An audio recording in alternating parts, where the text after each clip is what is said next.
लड्डू। वो लड़का का नाम है लड्डू।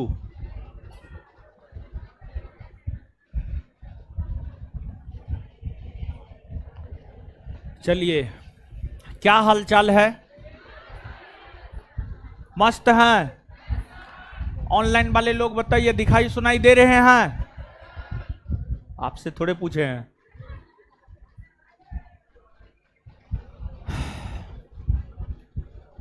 चलिए, बहुत बढ़िया।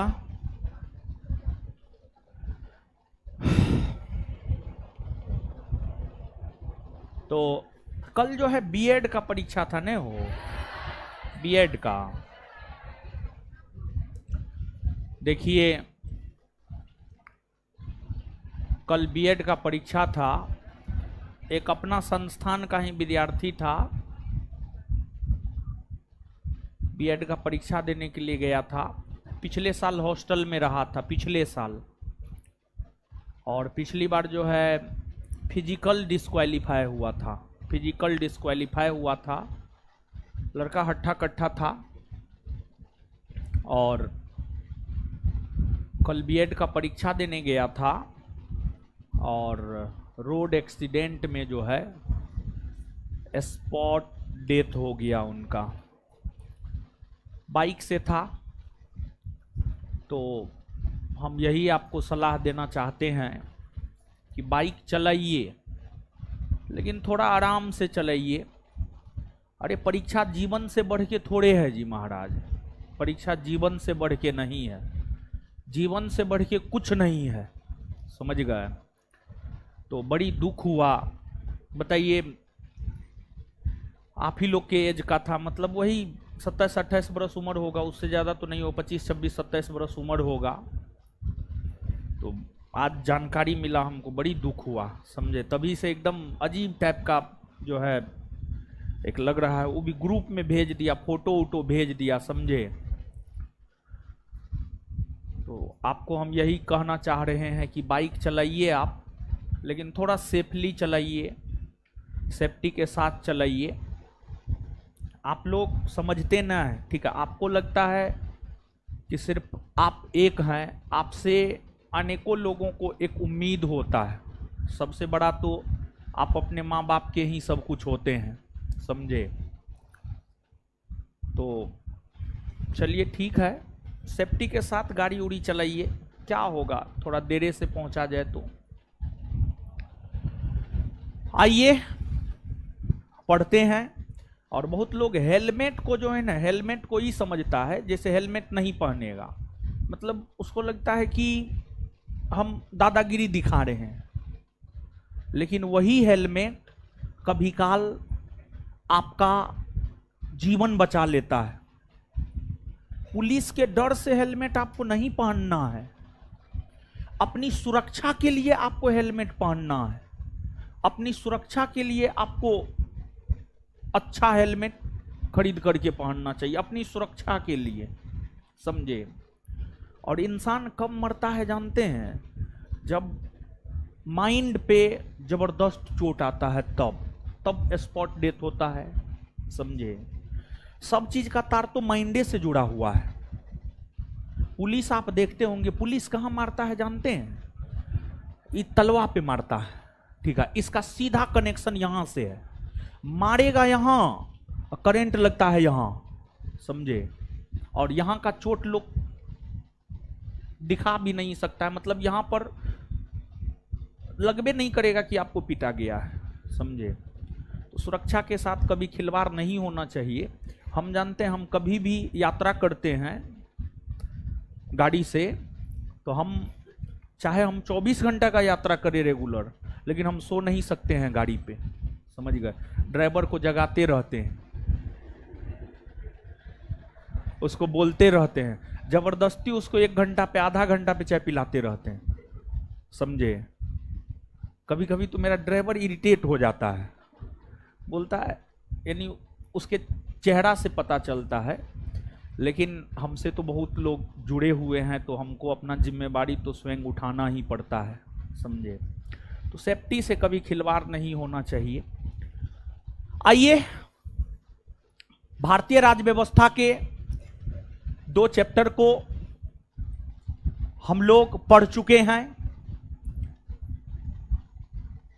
जो दूसरा चैप्टर हम लोग पढ़े हैं उसका नाम था संविधान का निर्माण।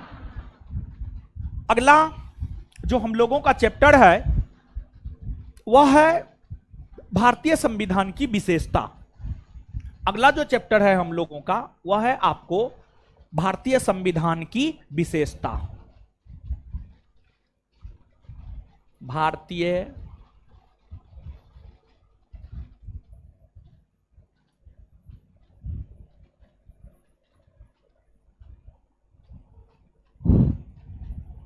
संविधान की विशेषता।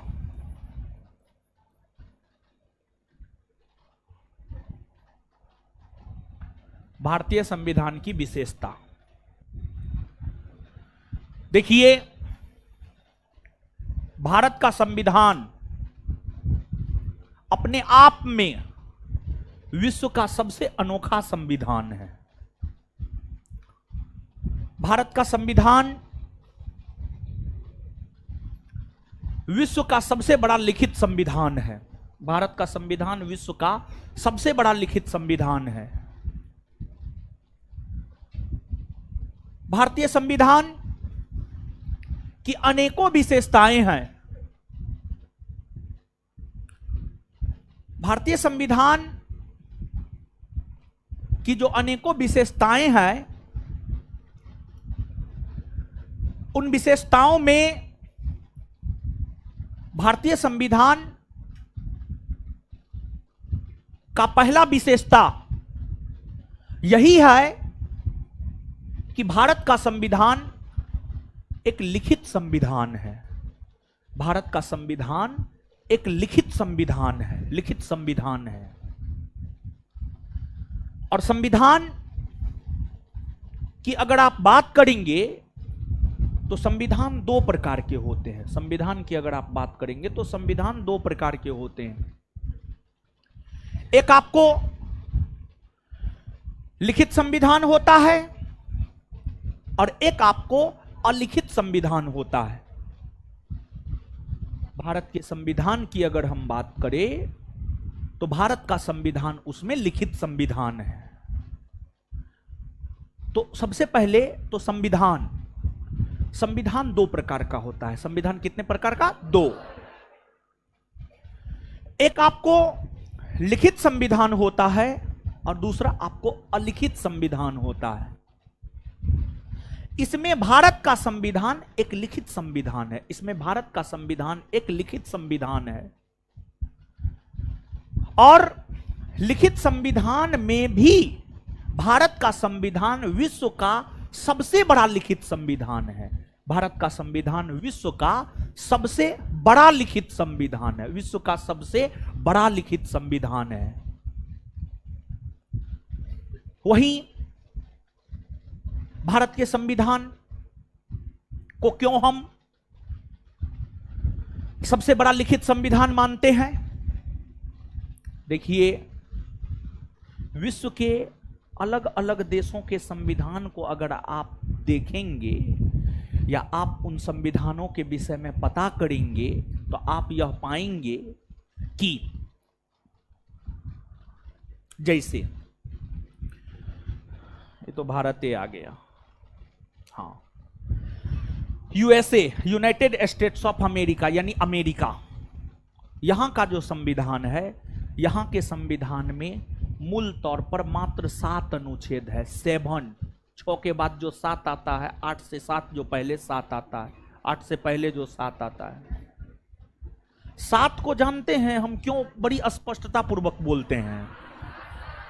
हम देखे हैं फाउंडेशन बैच के लड़कों को, जैसे हम बोले 1907 तो लिखेगा वो 1960, 1960, और बोलेंगे 1960 तो लिखेगा 1907। समझे? तो ये हम देखे हैं फाउंडेशन बैच के लड़कों को। फाउंडेशन बैच में लिखाते हैं ना, आपके बैच में थोड़े लिखाते हैं। फाउंडेशन बैच में तो समझाते हैं, लिखाते हैं, तब याद करवाते हैं। समझे? तो इसी वजह से जो है 7 जब भी हम बोलते हैं तो हम एकदम स्पष्ट करके बोलते हैं कि ताकि आप 60 ना समझे, 7 ही समझे, 7 ही समझे। अमेरिका के संविधान में मूलतः 7 अनुच्छेद है, 7 अनुच्छेद है। ऑस्ट्रेलिया के संविधान में 128 अनुच्छेद है, 128 अनुच्छेद। चीन के संविधान में 138 अनुच्छेद है, चीन के संविधान में 138 अनुच्छेद है। कनाडा के संविधान में 147 अनुच्छेद है, 147 147 अनुच्छेद है। विश्व के किसी भी देश का संविधान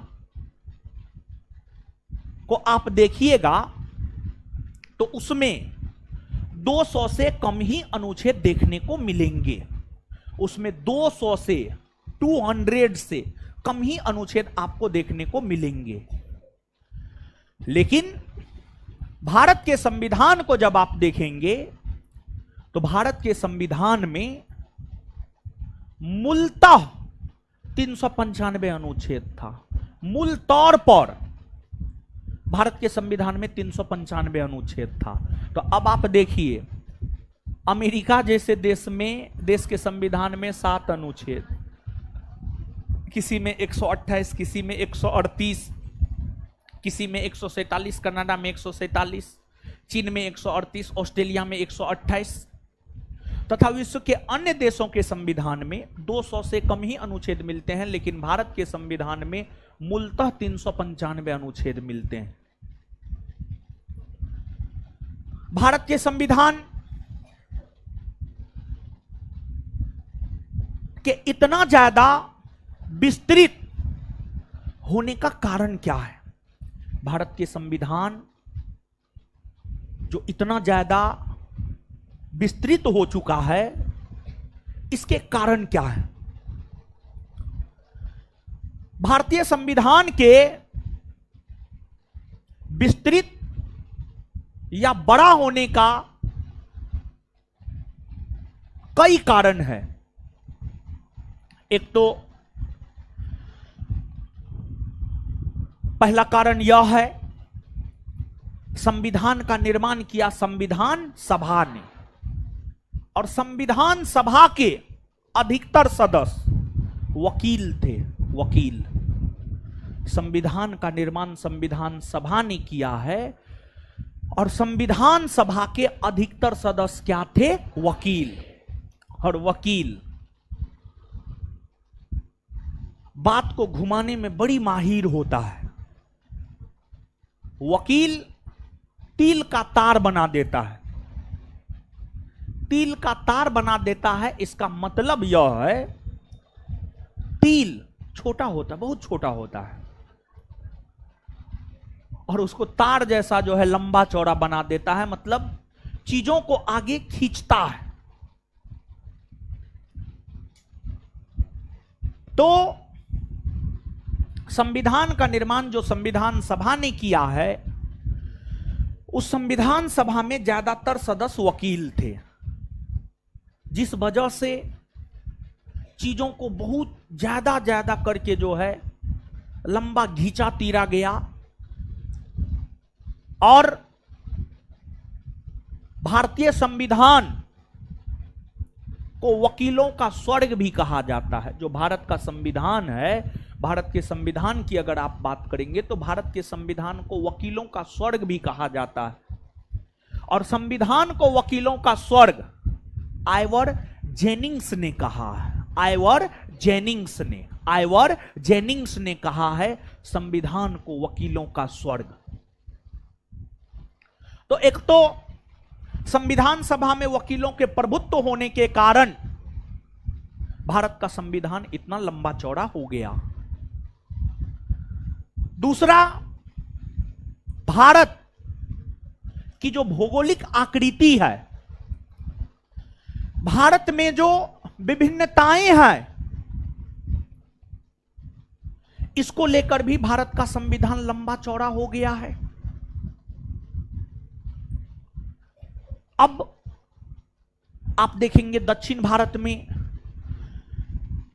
लोगों का रहन सहन, खान पान, बोलचाल सब अलग है। उत्तर भारत में अलग है, पूर्वी भारत में अलग है। तो हर क्षेत्र के लोगों को कुछ ना कुछ विशेष प्रावधान दिए गए हैं और उसे संविधान में शामिल कर दिया गया है। जैसे पूर्वोत्तर के राज्य को, पूर्वोत्तर के राज्य को मतलब अरुणाचल प्रदेश, असम, मेघालय, नागालैंड, मणिपुर, मिजोरम, त्रिपुरा, इस क्षेत्र के राज्यों को विशेष दर्जा दिया गया है। उसको लेकर संविधान में अलग से प्रावधान कर दिए गए हैं। महाराष्ट्र को विशेष दर्जा दिया गया है, गुजरात को विशेष दर्जा दिया गया है। तो अलग अलग राज्यों को जो विशेष दर्जा दिया गया है उसको लेकर संविधान में अलग अलग प्रावधान किए गए हैं। यह भी एक रीजन है भारतीय संविधान के लंबा चौड़ा और बड़ा होने का। फिर अगला रीजन यह है कि भारतीय संविधान में इस बात का विवरण है कि केंद्रीय स्तर पर शासन कैसे चलेंगे, फिर राज्य स्तर पर शासन कैसे चलेंगे, इसका अलग विवरण है संविधान में। फिर स्थानीय स्तर पर शासन कैसे चलेंगे, इसका अलग विवरण है संविधान में। जबकि अमेरिका जैसे देशों के संविधान में क्या है जानते हैं? अमेरिका जैसे देशों के संविधान में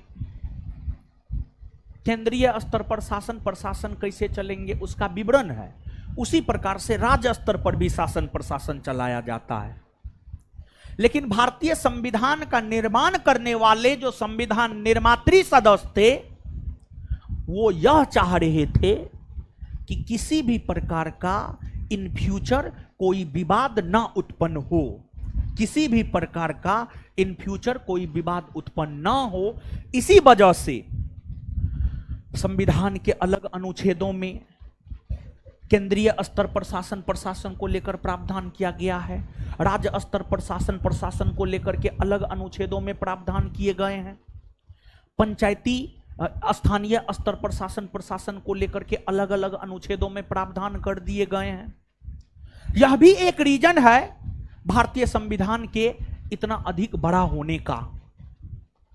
और इसके बाद देखिए, जो भारत का संविधान है, भारत के संविधान को उधारों का संविधान कहा जाता है। उधारों का संविधान, भारत का संविधान को जो उधारों का संविधान भी कहा जाता है, यह भी एक रीजन रहा संविधान के बड़ा होने का। कैसे, तो समझिएगा। देखिए, भारत के संविधान में अलग अलग प्रावधान अलग अलग देशों से लिए गए। अब आपने लास्ट चैप्टर में इस बात को पढ़ा है कि संविधान निर्मात्री सदस्य 60 देशों के संविधान को पढ़ा। 60 60। अब बताइए, 60 देश के संविधान को पढ़ा तो हर संविधान में कुछ ना कुछ विशेषता नजर आया, हर देश के संविधान में कुछ ना कुछ विशेषता नजर आया। तो जो विशेषता नजर आया, संविधान निर्मात्री सदस्य कह दिया इसको भी शामिल कर लीजिए, इसको भी शामिल कर लीजिए, इसको भी शामिल कर लीजिए। तो इसको भी शामिल कर लीजिए, इसको भी शामिल कर लीजिए, इसको भी शामिल कर लीजिए के चक्कर में भारत का संविधान बहुत बड़ा हो गया। तो जैसे कहा नहीं जाता है, no study no confusion, more study more confusion. मतलब आप नहीं पढ़िए, कोई कंफ्यूजन नहीं है। बढ़िया से बैठिए, चश्मा वाले बढ़िया से मारेंगे, मुंह तोड़ देंगे हम। बढ़िया से बैठिए, ऐसे करके बैठल है। अब फिर कुछ देर में नींद आने लगेगा आपको, समझे। आप लोग थोड़ा बैठने के लिए अच्छा से सीखिए, समझे। बैठने के लिए सब लोग अच्छा से सीखिए। तो वही बात हुआ यहां पर, जितने अलग अलग देशों के संविधान को पढ़ा, संविधान निर्मात्री सदस्य अलग अलग देश के अलग अलग प्रावधान अच्छे लगे तो उसको संविधान में शामिल कर लिया, जिस वजह से संविधान को उधारों का संविधान कहा जाता है। और फिर जब अलग अलग चीजों को शामिल किया गया, जब अलग अलग चीजों को शामिल किया गया, तो यह भी एक कारण रहा संविधान के इतना अधिक लंबा चौड़ा होने का। तो पहली बात तो आपको यही याद रखना है, यह प्रश्न पूछा गया है, खैर आपके बिहार एसआई में नहीं पूछा गया है, अन्य परीक्षाओं में यह पूछा गया प्रश्न है, विश्व का सबसे बड़ा लिखित संविधान किस देश का है? तो विश्व का सबसे बड़ा लिखित संविधान है, कौन देश का है? विश्व का सबसे बड़ा लिखित संविधान किस देश का, किस देश का है? चलिए ठीक है, बहुत बढ़िया। अब देखिएगा, संविधान दो प्रकार का होता है, लिखित और अलिखित। आपको ब्रिटेन के संविधान के विषय में कहा जाता है, जो ब्रिटेन का संविधान है वह अलिखित है, जो ब्रिटेन का संविधान है वह अलिखित है। इसका क्या मतलब है कि ब्रिटेन का संविधान लिखा हुआ नहीं है? इसका यह मतलब नहीं है, बल्कि इसका आपको मतलब यह समझना है कि ब्रिटेन का जो संविधान है वह लिखा हुआ है, लेकिन चीजों को एक जगह एकत्रित नहीं किया गया है। ब्रिटेन का जो संविधान है वह भारत के संविधान के जैसा एक जगह एकत्रित नहीं है। जैसे भारत का संविधान क्या है? भारत के संविधान एक जगह एकत्रित है, हर प्रावधान एक जगह मिल जाएगा, एक पुस्तक में मिल जाएगा आपको भारत के संविधान को लेकर के हर एक प्रकार का प्रावधान। लेकिन यह माना जाता है, यह ब्रिटेन का संविधान जो एक जगह एकत्रित नहीं है, इसी वजह से यह माना जाता है कि ब्रिटेन का संविधान जो है आपको अलिखित है। ब्रिटेन का संविधान क्या है? अलिखित, अलिखित है ब्रिटेन का संविधान। और परीक्षा के लिहाज से यह आपके लिए जरूरी है। पूछा जाता है और पूछा गया है, निम्न में से किस देश का संविधान अलिखित है? तो ब्रिटेन का संविधान अलिखित है। देखिए एक आध को एग्जांपल आप समझिए। जैसे कुछ चीज है, जैसे अभी अगर आप विश्व के अधिकतर देशों की बात करेंगे तो विश्व के अधिकतर देशों में लोकतंत्रात्मक शासन प्रणाली है, यानी डेमोक्रेसी है। और अगर डेमोक्रेसी की हम लोग बात करें तो जो डेमोक्रेसी होता है वह मूलतः दो प्रकार का होता है, एक प्रत्यक्ष डेमोक्रेसी और एक अप्रत्यक्ष डेमोक्रेसी। विश्व के अधिकतर देशों में अप्रत्यक्ष डेमोक्रेसी है, इनडायरेक्ट डेमोक्रेसी है। जैसे भारत हो, अमेरिका हो, इन तमाम देशों में अप्रत्यक्ष डेमोक्रेसी है। वही आपको अगर स्विट्जरलैंड की बात करेंगे, वहां पर डायरेक्ट डेमोक्रेसी है, प्रत्यक्ष लोकतंत्र है, वहां पर प्रत्यक्ष लोकतंत्र है। और एक उदाहरण है स्विट्जरलैंड प्रत्यक्ष लोकतंत्र का। वैसे ही ब्रिटेन अलिखित संविधान का एक उदाहरण है। वैसे ही ब्रिटेन की अगर हम बात करें तो जो ब्रिटेन है वह आपको अलिखित संविधान का उदाहरण है, अलिखित संविधान का उदाहरण है। यह सब तो आपको स्पष्टता पूर्वक याद होनी चाहिए, यह सब बात आपको स्पष्टता पूर्वक याद होनी चाहिए। समझे बात को? अब जो भारत का संविधान है, भारत के संविधान पर अनेकों देशों का प्रभाव देखने को मिलता है। भारत के संविधान पर जो अनेकों देशों का प्रभाव देखने को मिलता है, यह बात हम इसलिए कह रहे हैं क्योंकि भारत के संविधान में अलग अलग प्रावधान अलग अलग देशों से लिए गए हैं। अलग अलग प्रावधान भारत के संविधान में अलग अलग देशों से लिए गए हैं। जैसे ब्रिटेन से कोई प्रावधान लिया गया है, कोई अमेरिका से, कोई रूस से, कोई फ्रांस से, कोई जर्मनी से, कोई आयरलैंड से, कोई दक्षिण अफ्रीका से, कोई ऑस्ट्रेलिया से।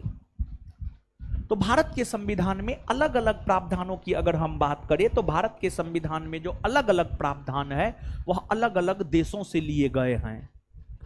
तो जिन भी देशों से जो प्रावधान लिए गए हैं उन देशों का प्रभाव भारत के संविधान पर देखने को मिलता है और शासन प्रशासन में उन देशों का भी प्रभाव आपको देखने को मिलता है। जैसे आप हमारे पास पढ़ रहे हैं तो थोड़ा बहुत प्रभाव हमारा प्रभाव थोड़ा बहुत जो है आप पर पड़ेगा, निश्चित तौर पर पड़ेगा। समझ गए? जैसे माँ पिताजी का प्रभाव आप पर जो है निश्चित तौर पर पड़ता है। समझे? जैसे आपके क्लास में बिट्टू सर कभी माइक उइक तोड़े उड़े हैं कि ना? नहीं तोड़े हैं? हाँ, अब सुधर गए हैं। समझे? बिट्टू सर के पापा जो है एक बार घर पे जो है खेत जोत रहे थे ट्रैक्टर से। समझे? ट्रैक्टर बंद हो गया, स्टार्ट ही नहीं हो रहा था, उसी में आग लगा दी। समझे? तो बिट्टू सर भी जो है बहुत बार माइक तोड़ दिए हैं। अब मोबाइल तो वो अपना तोड़ते रहते हैं, प्रत्येक 3 महीना 4 महीना महीना भर पर एगो मोबाइल उनका टूटता है। समझे? फिर दोबारा ले लेते हैं, मोबाइल तोड़ देंगे, एक दिन तक जो है काल कोठरी में रहेंगे, मतलब एक दिन तक किसी से कोई संपर्क न, फिर नया मोबाइल ले लेंगे। मतलब गुस्सा अगर किसी पे भी हो, जैसे मान लिया जाए कि हम ही से गुस्सा हुए तो हमको वो क्षति नहीं पहुंचाएंगे, हमारा गुस्सा अपना मोबाइल पे उतारते हैं। जैसे कोई स्टाफ से गुस्सा हुए तब स्टाफ को कुछ नहीं कहेंगे, और जैसे कोचिंग का सामान है तो उसको फोड़ देते हैं। समझे? पहले तो बहुत ज्यादा तोड़ते फोड़ते थे, अब बहुत कंट्रोल हुए हैं। समझे? अब उम्र भी थोड़ा ज्यादा न हो रहा है तो उम्र के साथ साथ जो है थोड़ा सा विनम्रता आ रहा। तो चलिए ठीक है, नहीं किए हैं तो ये तो बढ़िया बात है, मेरा सामान बचा है महाराज। चलिए, अब उनकी बहन का शादी है 12 जुलाई को। हाँ 12 जुलाई, हाँ 12 जुलाई को, 12 जुलाई को उनकी बहन का शादी है, उसके बाद उन्हीं का करवाएंगे। तो आइए आप लोग अपना भोज मांगिएगा। चलिए शांत रहिए, शांत रहिए ना, अरे शांत रहिए ना। चलिए, वो हमसे सीनियर हैं, ठीक है, तो पहले उनका होगा तब ना मेरा होगा। ठीक है, एजुकेशन में भी हमसे 6 साल सीनियर हैं, तो पहले उनका होना चाहिए तब मेरा होगा। समझे? आगे आइए, है शांत रहे बैठ। तो हम आपको यहां पर यह बात बतलाना चाह रहे थे कि भारत के संविधान पर विश्व के अलग अलग देशों का प्रभाव देखने को मिलता है। उसके पीछे रीजन यही है कि भारत के संविधान में अलग अलग प्रावधान जो है अलग अलग देशों से लिए गए हैं। अब अगर आप देखेंगे कि भारत के संविधान पर किस देश का सबसे ज्यादा प्रभाव है, भारत के संविधान पर किस देश का सबसे ज्यादा प्रभाव है, अगर आप देखेंगे तो भारत के संविधान पर सबसे ज्यादा प्रभाव है ब्रिटेन का। सबसे ज्यादा प्रभाव है ब्रिटेन का भारत के संविधान पर। कैसे सबसे ज्यादा प्रभाव ब्रिटेन का है? देखिए, जब भारत में अंग्रेजों का शासन था तो अंग्रेजी शासन के दौरान ही 1935 का भारत शासन अधिनियम आया था। हाँ? अंग्रेज भारत से गया कब है? 1947 में। कब गया है? 1947 में।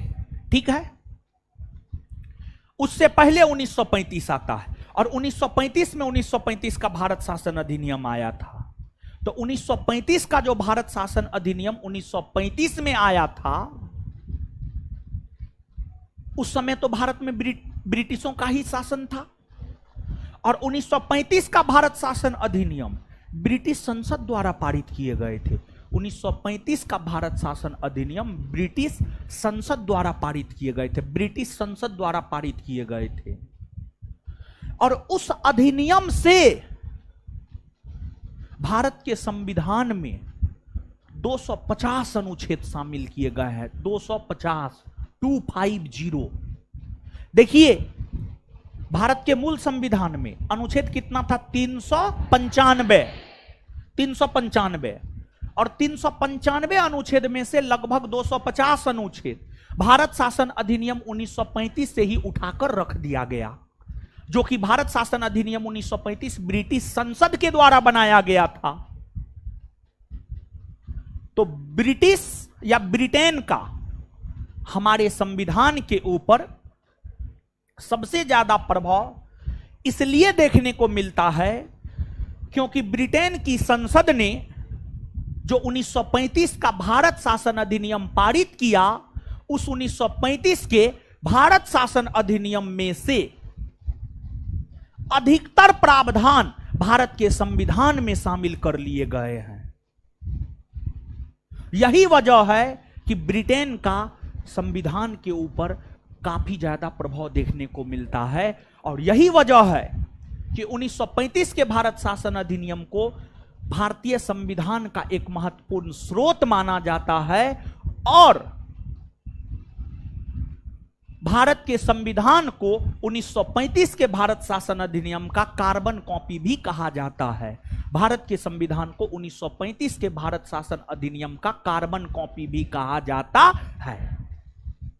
समझ रहे हैं नो? कोई दिक्कत नहीं ना हो रहा? अब देखिए,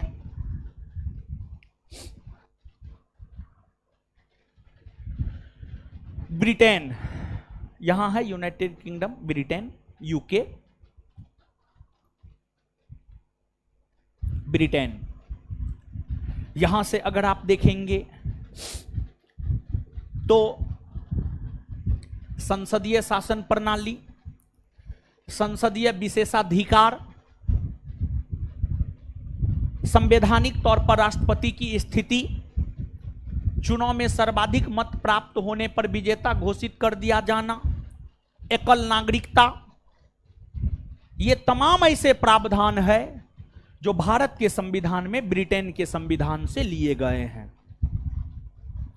ब्रिटेन के बाद अगर दूसरा देश देखा जाए जिसका प्रभाव पड़ा है भारत के संविधान पर, तो वह दूसरा देश है आपको अमेरिका। वह दूसरा देश है आपको अमेरिका। अमेरिका की अगर हम बात करें तो अमेरिकी संविधान से भी भारत के संविधान में अलग अलग प्रावधानों को शामिल किया गया है। जैसे कि भारतीय संविधान में एक भाग है भाग 3, और भारतीय संविधान के भाग 3 की अगर हम बात करें तो भारतीय संविधान के भाग 3 में मौलिक अधिकार है, और भारतीय संविधान के भाग 3 में जो मौलिक अधिकार है, मौलिक अधिकार संबंधी प्रावधान भारत के संविधान में लिए गए हैं आपको अमेरिका के संविधान से। वही नहीं बल्कि राष्ट्रपति निर्वाचित होगा, राष्ट्रपति को महाभियोग प्रक्रिया द्वारा पद से हटाया जाएगा, और उपराष्ट्रपति का पद, भारत में जो राष्ट्रपति होगा वो निर्वाचित होगा, राष्ट्रपति को महाभियोग प्रक्रिया द्वारा पद से हटाया जाएगा, और उपराष्ट्रपति का पद होगा। ये सब प्रावधान भी अमेरिका से लिए गए हैं। इतना ही नहीं बल्कि स्वतंत्र न्यायपालिका, यानी न्यायपालिका स्वतंत्र होगा, संविधान सर्वोच्च होगा, न्यायपालिका स्वतंत्र होगा, संविधान सर्वोच्च होगा, न्यायपालिका को न्यायिक पुनरीक्षण का अधिकार होगा, जनहित याचिका, ये तमाम ऐसे प्रावधान है जो अमेरिका से भारत के संविधान में लिए गए हैं। इसके बाद आपको ऑस्ट्रेलिया की बात करेंगे तो ऑस्ट्रेलिया से भी भारत के संविधान में कई सारे प्रावधान लिए गए हैं। जैसे भारत में जो काम करने वाले विषय है उसे 3 भागों में बांटा गया है, संघ सूची, राज्य सूची, समवर्ती सूची। इसमें जो समवर्ती सूची है, समवर्ती सूची को लेकर प्रावधान ऑस्ट्रेलिया के संविधान से लिए गए हैं। लेकिन यहां पर देखिए एक समझने वाली बात है, भारत के संविधान में संघ सूची, राज्य सूची और समवर्ती सूची को लेकर जो प्रावधान है वह भारत शासन अधिनियम 1935 से लिए गए हैं। गौर फरमाइएगा आप इस बात को, हम इसको स्पष्ट कर रहे हैं। भारत के संविधान में संघ सूची, राज्य सूची और समवर्ती सूची को लेकर जो प्रावधान है वह जो है आपको भारत शासन अधिनियम 1935 से लिए गए हैं। लेकिन अगर सिर्फ समवर्ती सूची की बात करें, तो समवर्ती सूची को लेकर जो प्रावधान है भारत के संविधान में वह आपको ऑस्ट्रेलिया से लिए गए हैं। तो यहां पर अगला जो लाइन बोल रहे हैं, 2 लाइन बोलने जा रहे हैं। पहला लाइन गौर कीजिएगा इस पे, अगर प्रश्न यह रहे संघ सूची, राज्य सूची, समवर्ती सूची, मतलब तीनों को लेकर प्रश्न रहे कि संघ सूची, राज्य सूची, समवर्ती सूची को लेकर प्रावधान कहां से लिया गया है भारत के संविधान में, तो इस प्रश्न का उत्तर देना है आपको 1935 का भारत शासन अधिनियम, 1935 का भारत शासन अधिनियम। लेकिन अगर सिर्फ समवर्ती सूची को लेकर प्रश्न रहे तब आंसर देना है आपको ऑस्ट्रेलिया। तब क्या आंसर देना है? ऑस्ट्रेलिया, ऑस्ट्रेलिया आंसर देना है। इस बात को समझे? हैं, क्लियर है ना? चलिए ठीक है। अब देखिएगा आप, समवर्ती सूची को लेकर प्रावधान ऑस्ट्रेलिया के संविधान से किया गया है। फिर इसके बाद भारतीय संविधान की प्रस्तावना जो है, प्रस्तावना की भाषा भी ऑस्ट्रेलिया से प्रभावित है। इसके बाद जब किसी विधेयक को लेकर संसद के दोनों सदनों के बीच मतभेद होता है तो संयुक्त अधिवेशन बुलाया जाता है। संयुक्त अधिवेशन को लेकर प्रावधान भी ऑस्ट्रेलिया से ही लिया गया है। तो ये तमाम ऐसे प्रावधान है जो ऑस्ट्रेलिया से लिए गए हैं। इसके बाद आपको दक्षिण अफ्रीका की अगर हम बात करें तो दक्षिण अफ्रीका से संविधान संशोधन की प्रक्रिया जानते हैं। भारतीय संविधान की विशेषताओं में एक विशेषता यह भी है कि संविधान निर्मात्री सदस्यों ने इस बात को एक्सेप्ट किया कि समय के साथ चीजों में परिवर्तन होता रहना चाहिए, और अगर समय के साथ आप अपने आप में परिवर्तन नहीं करते हैं और समय के साथ अगर संविधान में परिवर्तन नहीं होता है तो फिर संविधान का कोई महत्व नहीं रह जाएगा। और इसी वजह से संविधान निर्मात्री सदस्यों ने संविधान में संविधान संशोधन की प्रक्रिया को शामिल किया।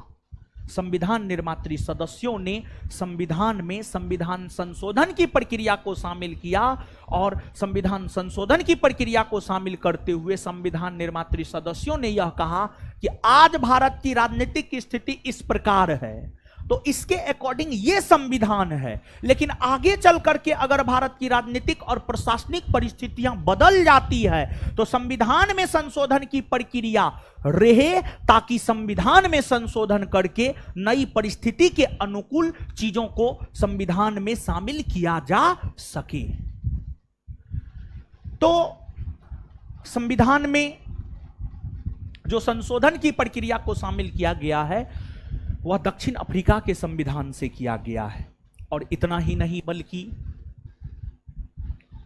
राज्यसभा के सदस्यों का निर्वाचन का पद्धति क्या होगा, इस प्रावधान को भी दक्षिण अफ्रीका के संविधान से लिए गए हैं।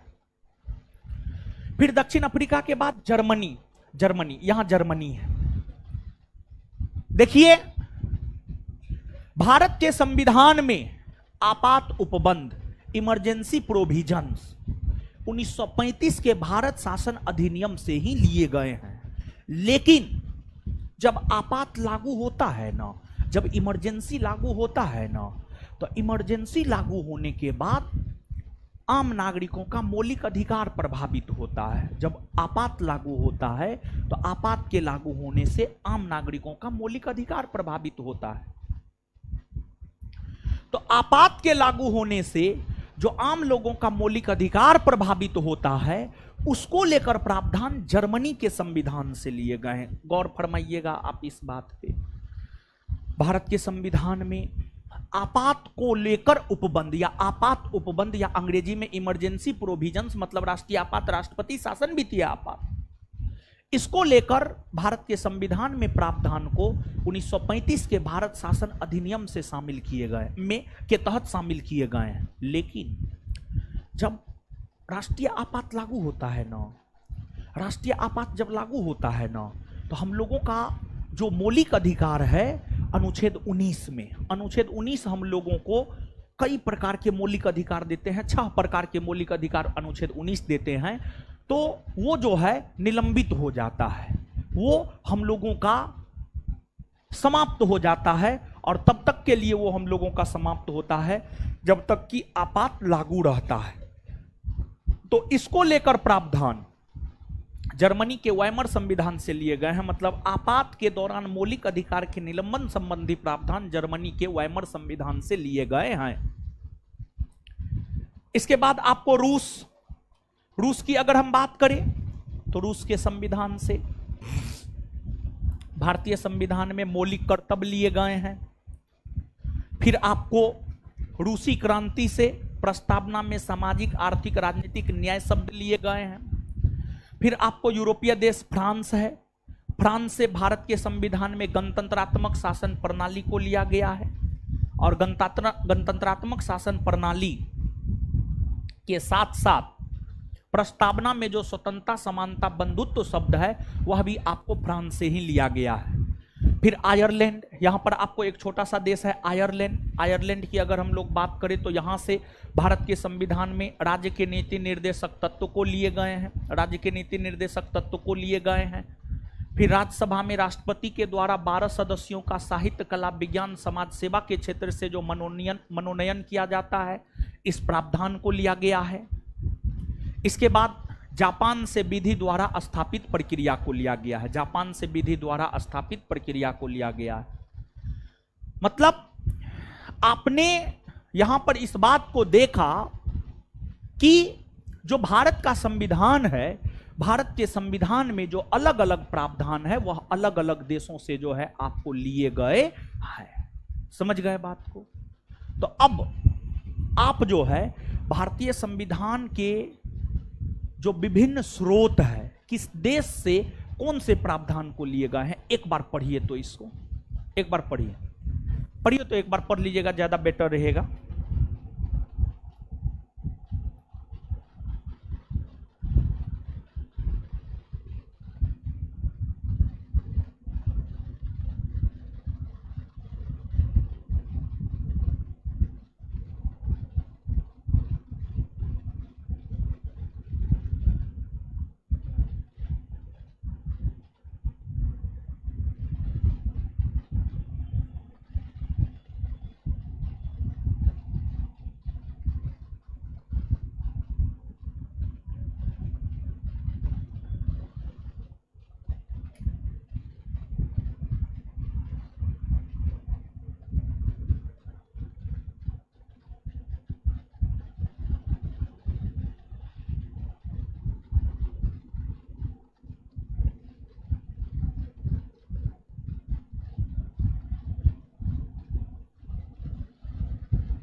पढ़ लिए गुरुजी लोग? एक दो पॉइंट लिखिए तो।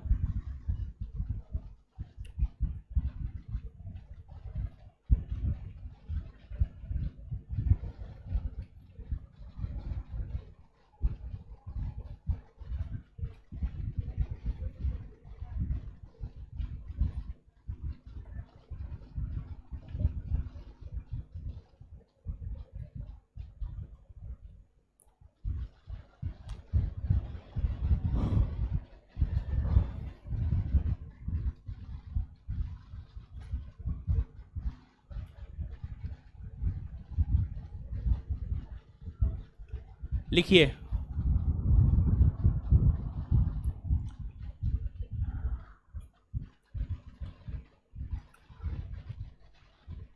लिखिएगा।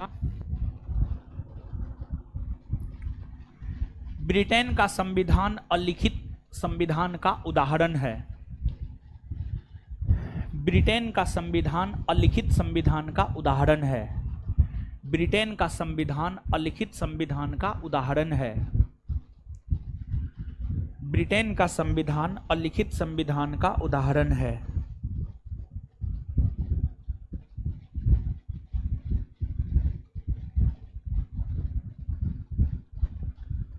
आगे लिखिएगा।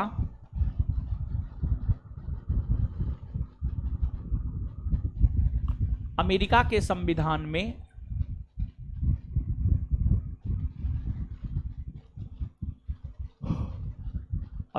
संविधान में मूलतः 7 अनुच्छेद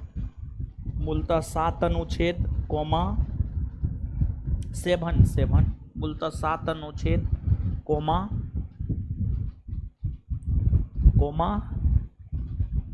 ऑस्ट्रेलिया के संविधान में 128 अनुच्छेद,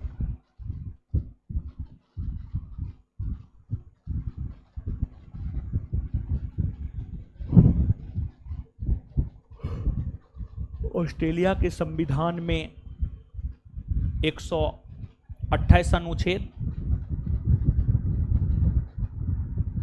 कोमा चीन के संविधान में 138 अनुच्छेद, चीन के संविधान में 138 अनुच्छेद,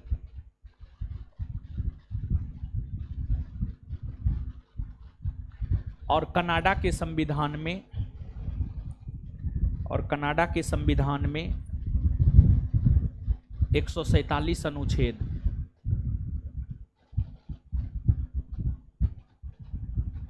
और कनाडा के संविधान में 147 अनुच्छेद,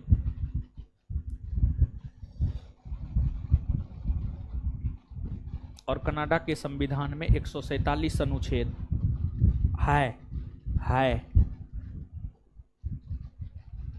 देखिए यहां पर 1 मिनट बोर्ड पे आइए गुरुजी लोग, थोड़ा सा एक बात समझिएगा। और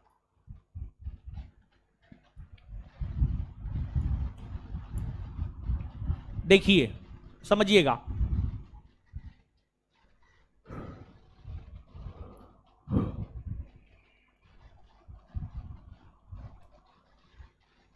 भारत का संविधान जब 26 नवंबर 1949 को बनकर तैयार हुआ तो उस संविधान में 395 गो अनुच्छेद था, 22 गो भाग था और 8 गो अनुसूची था। बाद में जाकर क्या हुआ, देखिए बाद में जाकर हुआ ये संविधान में संशोधन हुआ और भारतीय संविधान में संशोधन करने का अधिकार है भारत की संसद को। भारत का जो संविधान है, भारत के संविधान में संशोधन करने का अधिकार है भारत की संसद को। भारत की संसद को भारत के संविधान में कोई भी प्रावधान हो उसमें संशोधन संसद ही कर सकता है और संसद ही भारत के संविधान में आज तक 100 से अधिक बार संशोधन किया है। संवैधानिक संशोधन के जरिए 4 नई अनुसूची जोड़ी गई। संवैधानिक संशोधन के जरिए 9वीं, 10वीं, 11वीं और 12वीं अनुसूची जोड़ी गई। 9वीं अनुसूची प्रथम संविधान संशोधन के तहत, 10वीं अनुसूची 52वां संविधान संशोधन के तहत, 11वीं अनुसूची 73वां संविधान संशोधन के तहत और 12वीं अनुसूची 74वां संविधान संशोधन के तहत जोड़ा गया। फिर उसी प्रकार से भाग में भी, भारतीय संविधान के भाग में भी कुछ परिवर्तन हुए हैं। 22 भाग में से एक भाग को निरस्त कर दिया गया। भारतीय संविधान के भाग 7 को 7वां संविधान संशोधन के तहत निरस्त कर दिया गया। भारतीय संविधान के भाग 7 को 7वां संविधान संशोधन के तहत निरस्त कर दिया गया। और फिर 4 नए भाग जोड़े भी गए हैं, जैसे भाग 4 का क, 14 का क, न का क और न का ख। ये 4 भाग जोड़े भी गए हैं भारत के संविधान में। 4 का क और 14 का क 42वां संविधान संशोधन के तहत जोड़े गए हैं। 9 का क 74वां संविधान संशोधन के तहत जोड़े गए हैं और 9 का ख 97वां संविधान संशोधन के तहत जोड़े गए हैं। 9 का ख 97वां संविधान संशोधन के तहत जोड़े गए हैं। इसके बाद आपको संसद ने कुछ नए अनुच्छेद को भी भारत के संविधान में जोड़ने का काम किया है। मूल अनुच्छेद तो अभी भी 395 ही है, लेकिन उसमें ही कुछ नए नए सब क्लाउज सबको जोड़ने का काम किया है। और वर्तमान में अनुच्छेदों की संख्या की अगर हम लोग बात करें तो अनुच्छेदों की संख्या है 470। तो 26 नवंबर 1949 को जो संविधान बना था या 26 जनवरी 1950 को जो संविधान लागू हुआ था, उस संविधान में 8 अनुसूची, 22 भाग और 395 अनुच्छेद। और वर्तमान का जो संविधान है उसमें 12 अनुसूची, 25 भाग और 470 अनुच्छेद। 12 अनुसूची, 25 भाग और 470 अनुच्छेद। 4 को जुटा तो 8 4 12 हो गया। यहां पर 25 कैसे, तो 22 + 4 26 हुआ, लेकिन 7 भाग 7 को निरस्त कर दिया गया, तो 1 घटा लीजिएगा तो 25 हो जाएगा आपको, और 470 अनुच्छेद है। तो ये भाग की संविधान संशोधन के तहत जोड़े गए हैं, अनुसूची की संविधान संशोधन के तहत जोड़े गए हैं। ये बात हमने आपको स्पष्ट कर दिया है, इसको भी जो है आप याद रखिएगा। समझ गए? तो अगर आप पढ़ लिए हैं तो अब दीजिए तो नोट जी।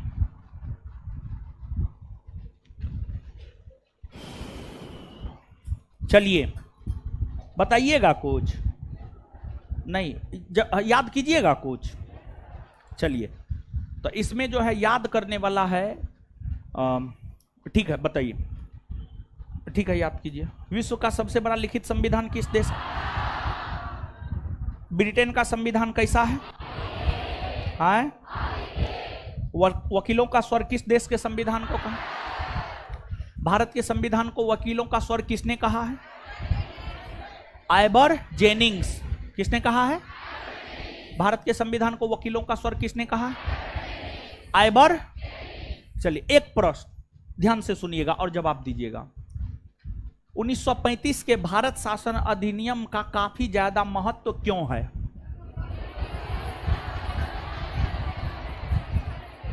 क्योंकि यह भारतीय संविधान का सबसे महत्वपूर्ण स्रोत है। 1935 के भारत शासन अधिनियम का काफी महत्व क्यों है?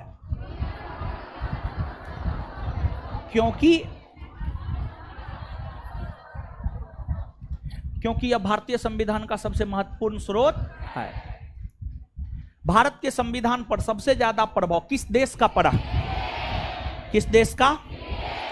संसदीय शासन प्रणाली, विधि का शासन, विधायी प्रक्रिया, संसदीय विशेषाधिकार, द्विसदनवाद, एकल नागरिकता, मंत्रिमंडल प्रणाली, संवैधानिक रूप से राष्ट्रपति की स्थिति, चुनाव में सर्वाधिक मत के आधार पर जीत की प्रक्रिया कौन देश से लिया?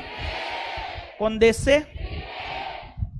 आगे, मूल अधिकार, न्यायिक पुनर्विलोकन का प्रावधान, न्यायपालिका की स्वतंत्रता, संविधान की सर्वोच्चता, उच्चतम न्यायालय और उच्च न्यायालय के न्यायाधीशों को पद से हटाया जाना, निर्वाचित राष्ट्रपति, राष्ट्रपति पर महाभियोग और उपराष्ट्रपति का पद कहां से? अमेरिका। राज्य के नीति निर्देशक तत्व, राष्ट्रपति की निर्वाचन पद्धति तथा राज्यसभा में साहित्य, कला, विज्ञान, तथा समाज सेवा आदि के क्षेत्र में ख्याति प्राप्त व्यक्तियों का मनोनयन। कहां से? अवशिष्ट शक्तियों का केंद्र में निहित होना, सशक्त केंद्र के साथ संघीय व्यवस्था, शक्ति विभाजन, उच्चतम न्यायालय का परामर्शी न्याय निर्णयन, केंद्र द्वारा राज्यों के राज्यपाल की नियुक्ति। कौन देश से लिया? समवर्ती सूची के प्रावधान, संसद के दोनों सदनों की संयुक्त बैठक, व्यापार वाणिज्य और समागम की स्वतंत्रता। कहां से? मौलिक अधिकारों के निलंबन से संबंधित आपातकालीन प्रावधान। कहां से? गणतंत्रात्मक व्यवस्था, प्रस्तावना में स्वतंत्रता, समता और बंधुता के आदर्श। कहां से? विधि द्वारा स्थापित प्रक्रिया, विधि द्वारा स्थापित प्रक्रिया, संविधान में संशोधन की प्रक्रिया और राज्यसभा के सदस्यों का निर्वाचन। कहां से? मूल कर्तव्य, संविधान में सामाजिक, आर्थिक एवं राजनीतिक न्याय का आदर्श। कहां से? रूस सेना। पकड़िए, आज के लिए इतना ही रहने दीजिए। अब सुनिए, हल्ला मत कीजिए, हल्ला नहीं। कुछ होमवर्क भी दिए थे, पॉलिटी चैप्टर 1 और चैप्टर 2 का पूरा सब्जेक्टिव करके आए हैं। हम चॉकलेट लाना भूल गए।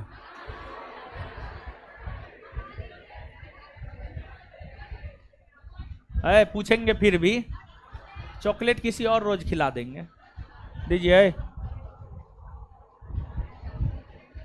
चलिए, तैयार है ना आप लोग?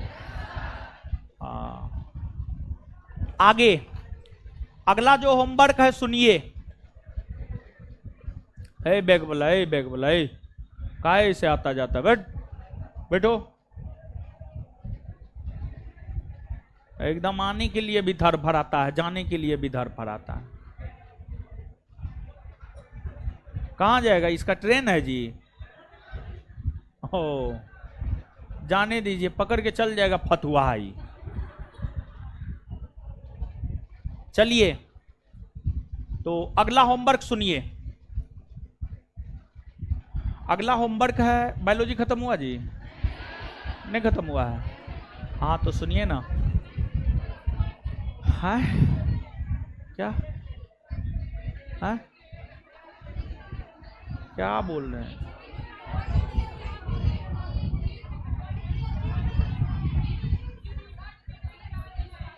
कौन चीज का रिवीजन? बायो का? अच्छा, है सुनिए।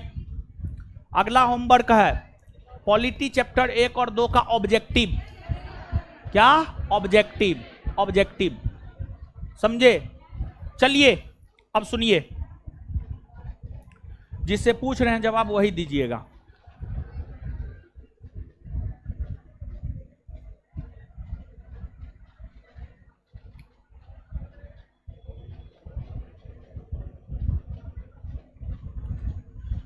ठीक है। आप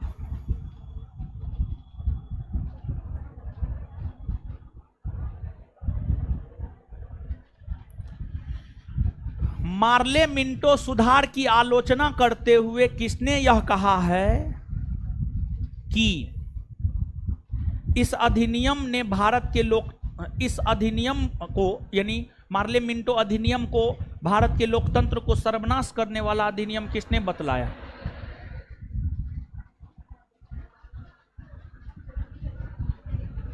बाल गंगाधर तिलक। वही ना बोले हैं आप?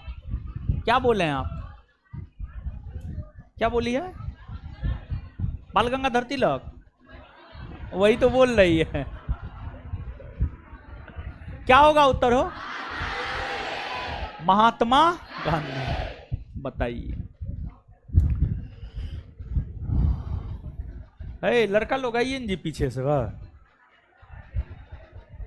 सब बैठल है। आइए तो पीछे से, ये जो 5 को लड़का आइए तो जो पढ़ के आए हैं 5 को, कोई भी आइए, जिनसे नहीं पूछे वो आइए जल्दी। ऐसे में कोई आएगा? आइए, आइए तो आइए, आइए। लड़की लोग को डेली पूछते हैं, लड़का को आज पूछेंगे। देखिए, बोल रहे हैं 5 को तो आता है 1 गो 2 गो। चलिए, होश हवास में जवाब देना। दलित महिला मजदूर को पृथक निर्वाचन का अधिकार किस अधिनियम के तहत मिला? 1900। सिख ईसाई आंग्ल भारतीय को पृथक निर्वाचन का अधिकार। जाइए भागिए, क्या पढ़े हैं समझ में आ गया है।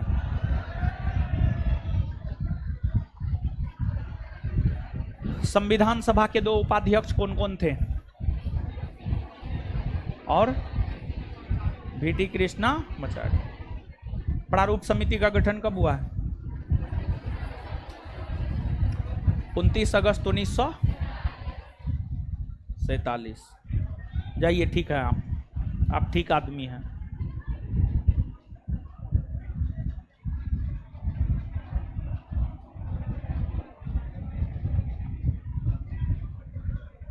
संविधान सभा को हिंदुओं का निकाय किसने कहा है?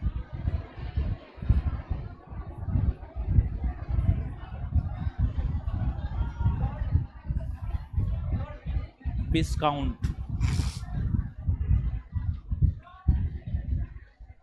कांग्रेस को संविधान सभा के चुनाव में कितना सीट मिला? संविधान सभा में हिंदुओं की संख्या 100। संविधान सभा के प्रथम बैठक में मुस्लिम लीग भाग लिया था? जाइए, ठीक है, बहुत बढ़िया। संविधान सभा के सचिव कौन थे? HBR आयंगर। संविधान सभा ने प्रतीक चिन्ह के रूप में किसे अपनाया? हाथी। कितने वाचन हुए? जाइए। भारत राष्ट्रमंडल का सदस्य राष्ट्र कब बना? भारत राष्ट्रमंडल का सदस्य राष्ट्र कब बना? मई 1949। मई 1949। जाइए, जवाब ने दिए, भागिए। और है कोई लड़का? किसी में है दम? किसी में दम है तो आइए, आइए, आपको आजमाते हैं हम।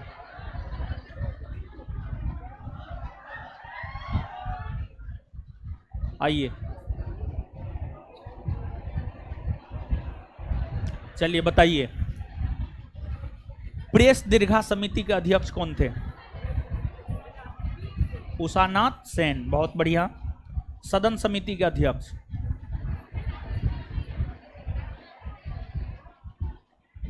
के बल बोल रही है जी? मारेंगे हम ऑब्जेक्टिव खोल करके। हाँ, पंडित जवाहरलाल नेहरू। गलत हो गया। मूल अधिकार उप समिति का अध्यक्ष? भागिए, नया दम आप में, बताइए। यहीं से क्वेश्चन पूछ रहे हैं, जवाब दीजिए।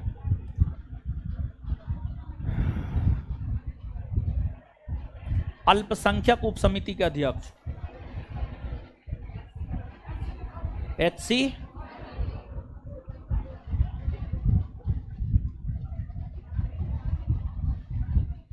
उद्देश्य प्रस्ताव को कब स्वीकार किया गया? 22 जनवरी 1900। संचालन समिति का अध्यक्ष? राजेंद्र प्रसाद। ठीक है, जाइए। कौन देशी रियासत के प्रतिनिधि संविधान सभा में शामिल नहीं हुए थे? हैदराबाद। भारतीय संविधान के प्रमुख सुलेखक कौन थे? प्रेम बिहारी नारायण रायजादा। मूल संविधान के हिंदी संस्करण का सुलेखन किसने किया? बसंत कृष्ण वैद्य। बसंत कृष्ण वैद्य। चलिए, जाइए अब। है शांत रहिए। कल का होमवर्क क्या है?